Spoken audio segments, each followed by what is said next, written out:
All right, let's talk about India. Daily life and politics there are shaped by these three huge forces: gender, religion, and caste. So today we're going to explore how these social divisions can create some really profound inequality. We'll see what exactly happens when they step into the political arena. So yeah, that's the big question, right? What actually happens when these deeply personal parts of who we are, our gender, our religion, our caste, become public and political? Well, we're going to break down each one by one, to really see the challenges they bring up. And then we'll look at the big ideas in the Constitution that are supposed to hold everything together. Okay, first up, gender. You see, the different roles that society assigns to men and women, well, they aren't just some abstract concept. Nope. They create very real, very measurable disadvantages, especially for women. So let's actually look at the data. Now, it's so important to get this straight. We're not talking about biology here. Not at all. We're talking about a social structure, a set of expectations that ends up creating a hierarchy. And believe me, this hierarchy impacts everything, from who gets to go to school to who gets paid fairly for the exact same job. Okay, let's look at this number. 65.46%. That's the female literacy rate in India. But a number like that doesn't mean much on its own. To really get it, you need the other half of the story, the male literacy rate. It's over 82%. That huge gap, it just screams fundamental disparity when it comes to getting a basic education. And then you have this number, 107.48. So what's that? It's India's sex ratio. For every 100 females, there are about 107 males. And a ratio that's so unbalanced, well, it's a huge red flag.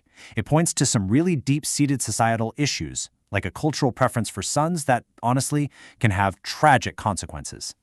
And this really brings us to this massive gap between what the law says and what actually happens. The Equal Remuneration Act, it's been around for decades, and it clearly says equal pay for equal work. But as this quote shows, the reality is that from farms to factories, a wage gap is still there. This is a perfect example of where that social structure we talked about just completely overpowers the legal protections. All right, so now let's shift from gender to our second major divide: religion. And when religion and politics mix, well, the result is often intensely ideological. This is where we run into the challenge of something called communalism. So what in the world is communalism exactly? Well, it's way more than just religious belief. It's a political ideology. It's the idea that your religion is your one, single, most important identity, more important than anything else. I know, that can sound a bit abstract, right? So to make it super clear, let's just walk through a quick thought experiment together. Just imagine a small society for a minute. Okay, so in this little society, just like in real life, everybody has multiple identities. It's just how we work. You might be a doctor who's also a woman, and you happen to belong to, let's say, the Rose religion. All three of those things are part of who you are. Now, you could split this society up in all kinds of ways, right? You could group people by their profession or by their gender, but a communalist, they look at this group and see only one division that matters: religion. And just like that, boom, the society is split. You're either a rose and you're a sunflower, and that's it. Nothing else matters. And then comes the really dangerous part. A political voice steps up and says something like this: "Dear sunflowers, you are far superior to the roses. You deserve a better life." See what's happening? This isn't just about being different anymore. Now it's about hierarchy. It's about conflict. It's designed to pit one group directly against the other. And that is the absolute core of communal politics. It takes all those other identities you have, your job, where you live, your shared humanity, all of it, and just erases them. It tells you that your religious identity is the only thing that defines you and the only thing that defines what you should care about. Okay, that brings us to our third and final focus: caste.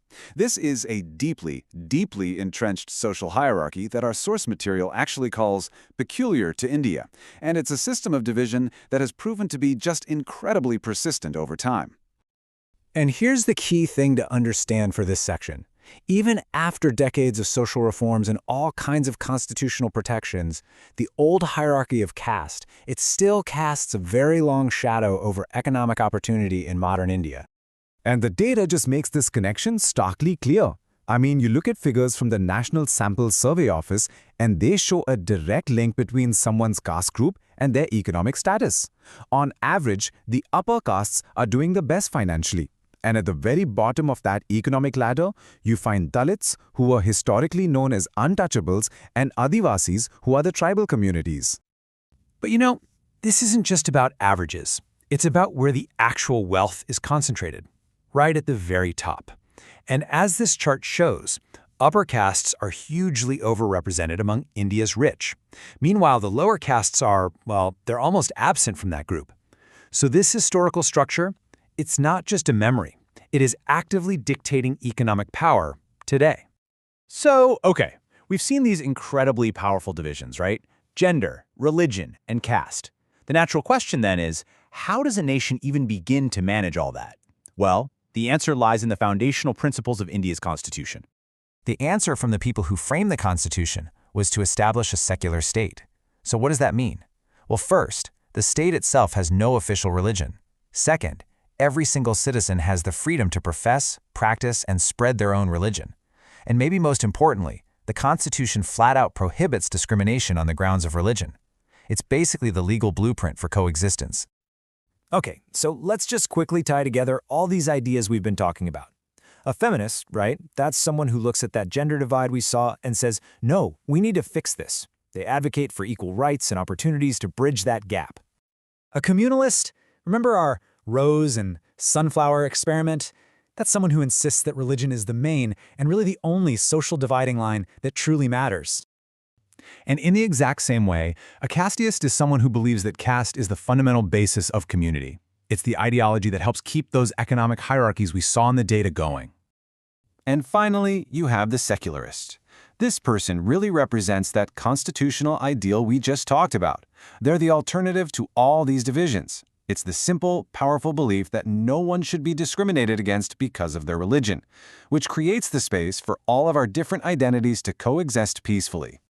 And all of this leaves us with a final, really big question to think about. I mean, every single one of us holds so many identities, right? Our gender, our community, our job, our nationality. The challenge then is this. How do we build a society that actually celebrates all that diversity and ensures that our many identities become a source of unity instead of a source of division?